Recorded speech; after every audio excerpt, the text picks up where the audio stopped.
Top quality और consistent performance के लिए सिर्फ सिल्वर पंप नाम याद रखना। જૂનાગઢના ભવનાથ મંદિરના મહંત હરિગિરી બાપુનો મહંત તરીકેનો કાર્યકાળ પૂર્ણ થતાં હવે પ્રથમવાર ભવનાથ મંદિરમાં સરકારનો વહીવટ લાગુ થયો છે અને વહીવટદાર તરીકે કલેક્ટરે પ્રાંત અધિકારી ચરણસિંહ ગોહિલની નિમણૂક કરી છે।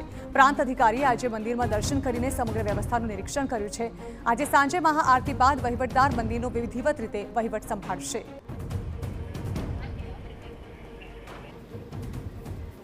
આજે સાંજે મહાઆરતી દ્વારા વિધિવત રીતે મંદિરનો જે વહીવટદાર તરીકેનો કાર્યભાર છે એ સંભાળવામાં આવશે।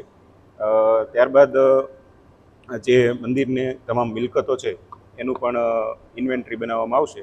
એમાં ભવનાથ મંદિર ટ્રસ્ટ હેઠળ આવતી પ્રોપર્ટીઓ, ભવનાથ મંદિર, ઉચ્ચકુંદ મહાદેવ મંદિર, આ બધી જે પ્રોપર્ટી છે એની અમે ઇન્વેન્ટરી એક તૈયાર કરીશું। ક્રમબદ્ધ રીતે એક પછી એક વસ્તુઓ ઉપર આ બધું કામગીરી કરવામાં આવશે અને જે આ મંદિર પરિસર છે એની તમામ અત્યારે પ્રાથમિક નિરીક્ષણ થઈ રહ્યું છે।